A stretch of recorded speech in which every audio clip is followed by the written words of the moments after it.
नमस्कार, जय हिंद, वंदे मातरम। एक बार फिर से आपका बहुत बहुत स्वागत है। राजस्थान के विधानसभा चुनाव का बिगुल बज चुका है। आपको बता दें कि राजस्थान के अंदर अब की बार किसकी बनेगी सरकार 200 सीटों पर, वो सर्वे जारी हो चुका है। आपको बता दें कि राजस्थान के 2023 में अक्टूबर महीने में चुनाव है। उससे पहले आपके बीच में 200 सीटों का माह ओपिनियन पोल जारी हो चुका है। सी वोटर टीम नाउन और फलोदी सट्टा बाजार ने जो सर्वे जारी किया है, उस सर्वे को देखते हुए सभी पार्टियों की अब की बार नींदें उड़ चुकी है कि अब की बार क्या कांग्रेस सरकार बनाएगी या फिर वसुंधरा राजे बीजेपी सरकार।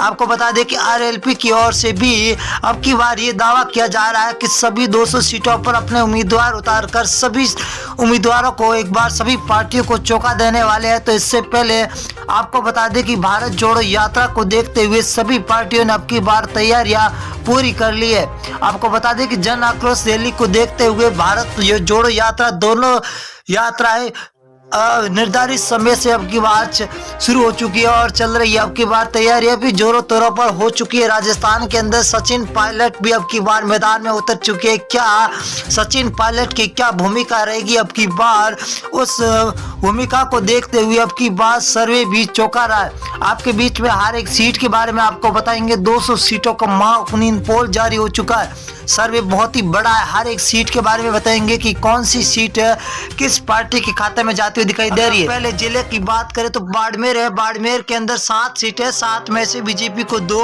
कांग्रेस को 5, तो यहाँ पर अन्य को 0 सीट मिलती हुई दिखाई दे रही है। बाड़मेर कहा जाता है कि कांग्रेस का गढ़ माना जाता है।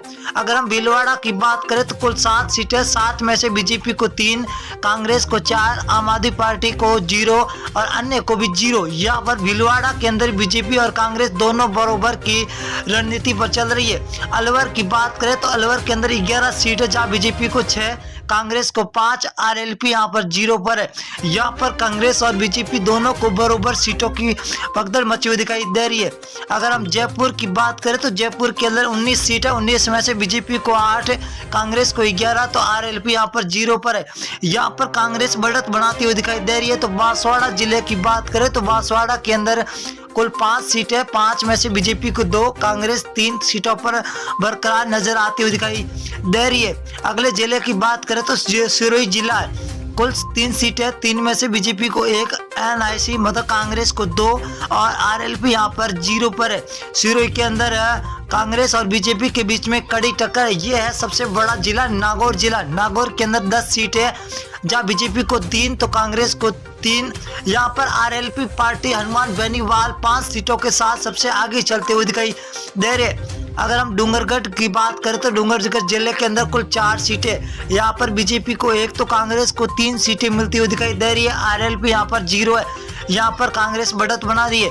अजमेर की बात करें तो अजमेर की 8 सीटें, 8 में से बीजेपी को 3, कांग्रेस को 5, तो अन्य के खाते में 0 सीट जाती हुई दिखाई दे रही है। अगली विधानसभा क्या रुख करेंगे, बीकानेर है। बीकानेर के अंदर कुल 7 सीटें, 7 में से बीजेपी को 3, कांग्रेस को 3, तो आरएलपी को यहाँ पर 1 सीट मिलती हुई दिखाई दे रही है, जो हॉट सीट मानी जाती है बीकानेर के अंदर। अगर हम 12 जिला की बात करें तो 12 जिले के अंदर कुल 4 सीटें, 4 में से बीजेपी को 1 तो कांग्रेस को 3, आरएलपी यहाँ पर 0 पर। यहाँ पर कांग्रेस तो सबसे आगे चलती हुई दिखाई दे रही है। अगर हम बात करें भीलवाड़ा की तो कुल 7 सीटें, 7 में से बीजेपी को 3, कांग्रेस को 4, तो आरएलपी 0 पर है। यहाँ पर बीजेपी और कांग्रेस के बीच में सीधी टक्कर होती हुई दिखाई दे रही है। अगर हम भरतपुर की बात करें तो भरतपुर के अंदर कुल 7 सीटें, 7 में से बीजेपी को 2, कांग्रेस 5 सीटों पर है, तो आरएलपी यहाँ पर 0 पर है। कांग्रेस और बीजेपी के बीच में हर जिले के अंदर कड़ी टक्कर देखने को मिलती हुई दिखाई दे रही है। अब की बार राजस्थान के अंदर सीकर की बात करें तो कुल 8 सीटें, जब बीजेपी और कांग्रेस दोनों को 4-4 सीटें मिलती हुई दिखाई दे रही है, तो यहाँ पर आरएलपी 0 पर है। जोधपुर जिले की बात करें तो कुल 8 सीटें, 8 में से बीजेपी को 4, कांग्रेस को 4, आरएलपी को 0। यहाँ पर बीजेपी और कांग्रेस को दोनों को बराबर सीटें मिलती हुई दिखाई दे रही है। अजमेर जिले की बात करें तो अजमेर के अंदर कुल 8 सीटें, 8 में से बीजेपी को 2, कांग्रेस को 6, आरएलपी को 0 सीट मिलती हुई दिखाई दे रही है। यहाँ पर कांग्रेस भी बढ़त बना रही है तो बीजेपी भी बढ़त बनाती हुई दिखाई दे रही है। अगर हम बूंदी जिले की बात करें तो बूंदी के अंदर कुल 3 सीटें, जहां बीजेपी को 2, कांग्रेस को 1 तो आरएलपी को 0 सीट मिलती हुई दिखाई दे रही है। नागौर की बात करें तो नागौर के अंदर हॉट सीट 10 सीट है, 10 में से बीजेपी को 3, कांग्रेस को 5 सीट और आरएलपी को 2 सीटें मिलती हुई दिखाई दे रही है। नागौर जिले के अंदर आपको बता दें कि नागौर जिला हनुमान बेनीवाल आरएलपी के खेमे में आता है। बीकानेर जिले की बात करें तो कुल 7 सीटें, 7 में से बीजेपी को 3, कांग्रेस को 4 तो आरएलपी 0 पर है। ये बीकानेर बहुत ही बड़ा जिला है जहां बीजेपी और कांग्रेस के बीच में सीधी टक्कर होती हुई दिखाई दे रही है। धौलपुर की बात करें, धौलपुर 4 सीटें, बीजेपी को 2, कांग्रेस को यहाँ पर 2 तो आरएलपी यहाँ पर 0 सीट मिलती हुई दिखाई दे रही है। अगली विधानसभा बात करें, उदयपुर जिला है तो कुल 8 सीटें, 8 में से बीजेपी को 3, कांग्रेस को 5, यहाँ पर आरएलपी 0 पर है। तो यहाँ पर कांग्रेस और बीजेपी के बीच में